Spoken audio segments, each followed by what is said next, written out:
Mysticism does not come from the East, it comes from within. Before you attempt anything that is considered as a mystical process, it's very important to stabilize the five fundamental elements within us. These are known as Panchabhutas or Mahatattvas in the yogic science. This body, this very earth, the universe and the cosmos, all are just a play of five elements. This body's composition is such that 72% of this body is water, approximately 12% is earth, 6% is air, 4% is fire, and the rest is space or akash. How these five elements behave within you will determine just about everything. Bhuta means element.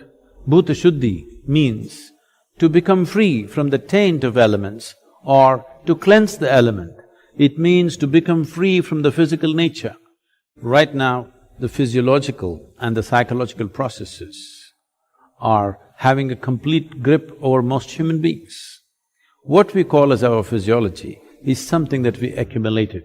What we call as our psychological process, the whole content for this is also accumulated in the form of impressions. Between these two, who you are or existentially what is the nature of your being is completely missed. If one wants to access dimensions which are not yet in your experience, dimensions which are considered mystical, first thing that we need to do is to start cleansing the five elements so that in the purity of the elements, you distinctly know the difference between what is physical, what is psychological, and what is existential.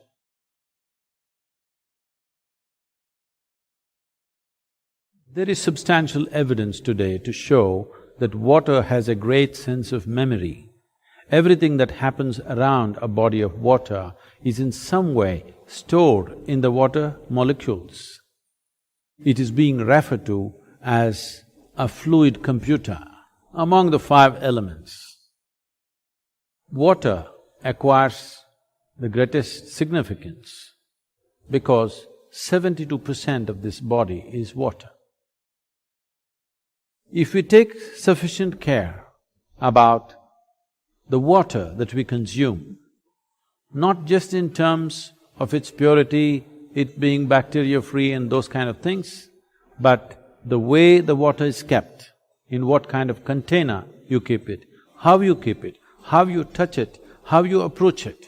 Because there is substantial scientific evidence today to show you that a thought, an emotion, a touch, these things can change the molecular structure of the water and greatly alter the way water behaves within your system. So, one needs to understand, you are not dealing with a commodity, you are dealing with life-making material. Water is life. It is just that right now it's outside of you. So before it enters your system, how you treat it? If you keep the water in a container which is metallic, preferably copper or an alloy of copper, and every day if you wash it with an organic substance and keep the water in a place where it is not touched by other smells and other substances, there is sufficient space around it, and when you approach it, if you can just hold this vessel with your hands with a certain sense of gratitude and reverence, because this is life-making material, and then consume it, you will see it will do wonders within your system. Healthfulness and equanimity will be a natural consequence of this.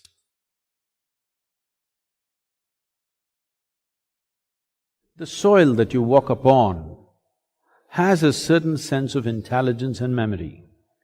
So even if you happen to live in a concrete jungle, it is important to keep in touch with the earth upon which you live. Create ways for yourself to somehow remain in touch with the soil or the earth upon which you live, that part of the earth. With your bare hands and bare feet, see particularly the palms and the soles, if they come in touch with the earth on a daily basis, at least for a few minutes, a certain harmonizing of the physiological process will happen just being in contact with the earth. If you spend at least a few minutes in your garden, barefooted, touching plants or trees, because this is the basis of your life. All life, yours and every other creature, has come out of this earth.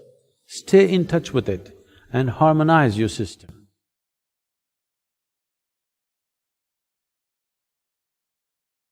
Though air represents only 6% of your body's elemental constitution, it is the most dynamic part of the element in terms of the transaction that happens on a minute-to-minute basis. What kind of air you breathe is definitely important and that's well known, but how you breathe and how consciously you breathe is equally important.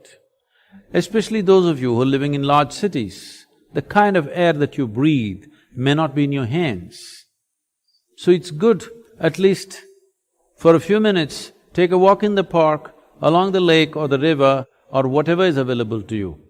Especially if you have children, it is important that you take them out at least once a month, far away enough from the city where nature is in reasonably pure state, where they can climb a small hill or walk in a forest or swim in a river, something natural, to be in touch with nature and to do something where breath will be in a dynamic state.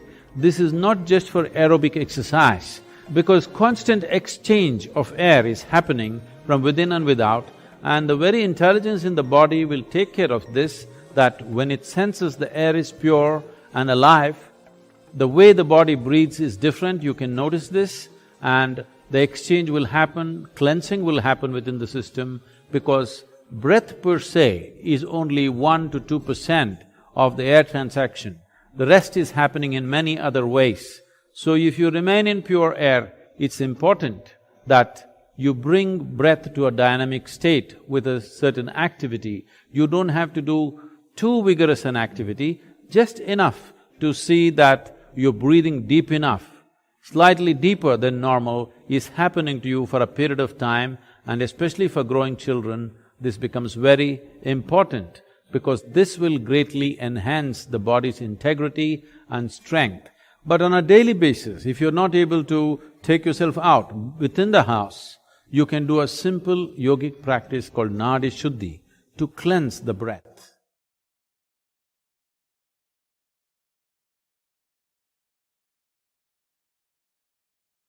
Fire accounts for 4% of your elemental makeup. What kind of fire burns within you? Is it the fire of greed, hatred, resentment, anger, lust, love, compassion? If you take care of that, once again, your physical and mental well-being is well taken care of. You become an equanimous and exuberant being. A simple process you can do to cleanse the fire within you is get some sunlight every day. Fortunately, you cannot contaminate the sunlight. Though we have contaminated every other element, sunlight has remained pure. Make best use of that. If you wish to use fire, you can light a fire with an organic substance like straw or firewood without any oil, and stand facing the fire with your hands open and keep your eyes open for 3 minutes, then stand with your back to it, exposing your spine for 3 minutes. This will cleanse your aura and bring about a new sense of resurgence in the system. This is to rekindle and reconnect the fire within with the fires outside. This is the basis of all fire-based rituals in the East. If having a fire is not very practical for you, at least a lamp with vegetable oils or ghee, you light a lamp and be around this lamp, first face the lamp and sit, and then turn around and sit, so that the fire element within you gets rekindled. The fifth and the most expansive dimension of the elemental composition is Akash, or etheric space. This has a certain intelligence. How this Akashic intelligence behaves within you determines the nature of your life. The nature, quality and the power of your life essentially is determined by how much access can you find into the Akashic intelligence. As I said, this is an expansive part of the elemental composition. That means there is no limit. There is only that much water, there is only that much air, that much earth and that much fire. But the Akashic dimension is a limitless possibility. If you find excess in a limitless manner, both your perception and intelligence can grow. One simple process you can do to find more access to Akash or the Akashic intelligence is, after sunrise, before the sun crosses a 30-degree angle, you look up at the sky once and bow down to Akash for holding you and this planet in place. After the sun crosses 30 degrees, sometime during the day, any time, look up and bow down again. After the sunset, within the 40 minutes after sunset, look up at the sky and once again bow down. You are not bowing to any imaginary gods up there, just to the etheric space around us, which is holding everything that we are in place. If you get the Akash to cooperate with your life energies, life will happen in magical ways. An intelligence that you have never thought possible will become yours. For a human being to have an element of grace in their lives, Shambhavi Mudra is a process that is like opening a window so that one becomes receptive to grace. The word Nadi Shuddhi literally means cleansing the nadis. When we say nadis, we are not talking about the 72,000 because these 72,000 are only a branch out of the two basic nadis, the Pingala and the Ida. 36,000 branching out from Pingala, 36,000 branching out from Ida. This is the energy physiology of a human being. When we say Nadi Shuddhi, we are talking about cleansing fundamentally the Pingala and Ida so that energy system will work in balance. There is a connection between your breath and your mental structure. To bring balance to your thought is a very important step that you need to take if you want to bring balance to your activity, your emotion and the results of your life and the impact that you have on other people's lives. Nadi Shuddhi plays an important role. Here are a few guidelines that will set optimal conditions and greatly enhance your receptivity of the practices. Please ensure cell phones are either in silent mode or switched off. It is advisable not to sit for the program with a full stomach or immediately after a meal. Please sit with your spine comfortably erect, hands uncrossed, and palms open. These conditions will prepare you to be in a heightened state of receptivity and derive the most benefits from the practices. These practices are very safe and simple and can be done by anybody. The practices we will be learning here can be done by anyone ages 7 years and above. If you wear glasses while doing the yoga practices, please remove them and keep them aside. How to do Nadi Shuddhi? She will demonstrate. Please observe. Sit in a cross-legged posture with your spine comfortably erect, eyes closed. Left hand should be loosely placed in the middle of your lap, palm facing upwards. Use only your right hand. Use your thumb and ring finger. Fold your middle and index fingers. The ring and little finger are held straight and side by side touching. Now block your right nostril with your thumb and inhale through your left nostril. After the inhalation is complete, exhale through the same. In a similar fashion, using the ring finger, block your left nostril and inhale through the right nostril. Then exhale through the same. Again, block the right and open the left. Inhale and exhale. Continue like this. Be focused on your breath. So when you do this Nadi Shuddhi, what is most important is to breathe fully in and fully out, as slowly and as gently as it is possible for you. You should not make any sound when you exhale or inhale. So for this to happen, you just need to remember one basic point so that Nadi Shuddhi happens by itself. You will always switch after every exhalation. So that means whichever nostril you inhale through, the same nostril you exhale through.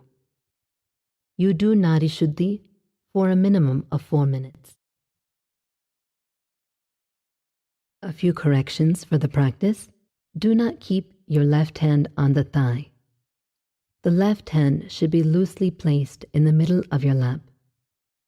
To clarify, on the right hand, you use only your thumb and ring finger. The ring and little finger are held straight and are side by side touching. Fold your middle and index fingers. If you are unable to hold them straight, do it as best you can.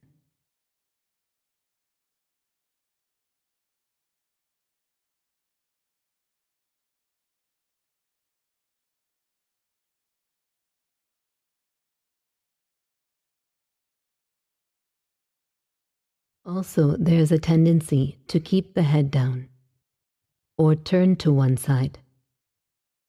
Unconsciously, your face may tilt one way or the other. Your head should be straight. If you maintain this, your system will come to a balance very quickly. Ensure not to press too hard on the lower part of the nostril. Locate the septal bone on your right nostril, just a millimeter beneath that. If you place the thumb, with very minimal pressure, you can block the nostril effectively so that no air can escape. Ensure you are not breathing shallow, doing normal breathing, or holding the breath. The breathing should be fully in and fully out. We will do Nadi Shuddhi together now.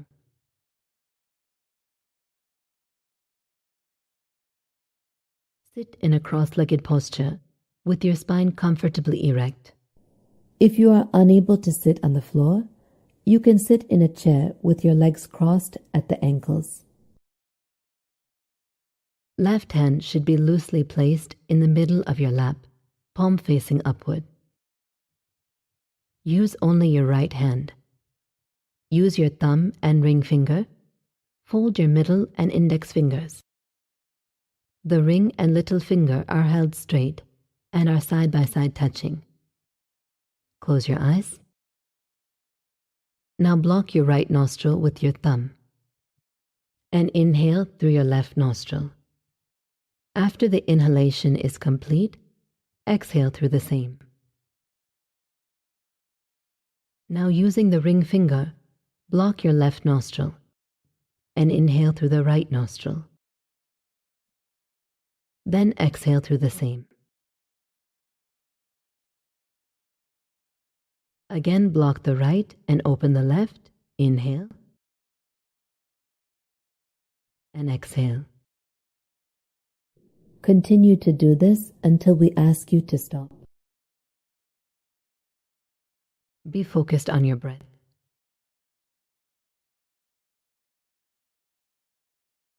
The breathing is fully in and fully out. Do it as slowly and gently as you can.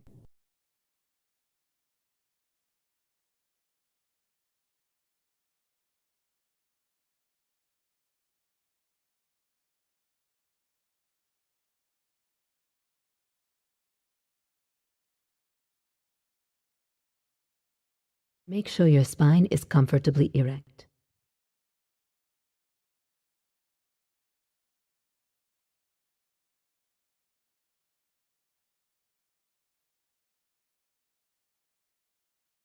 Ensure your head is straight.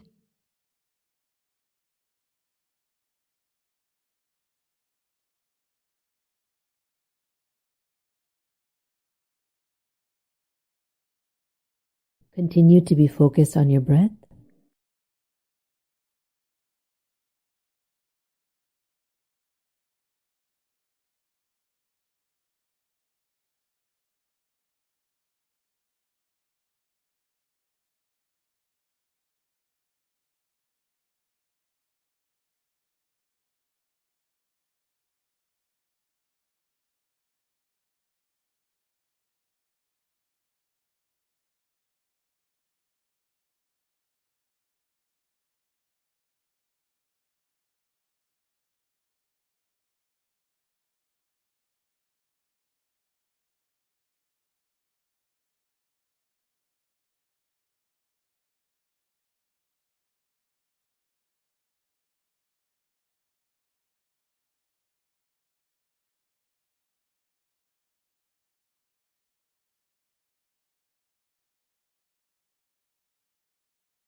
You can end with an exhalation through your left nostril and stop.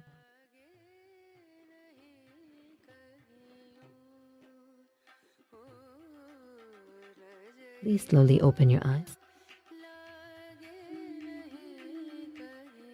Peace is not the ultimate goal of life. It is the most fundamental requirement. If you hold it as the ultimate goal in your life, you will only rest in peace.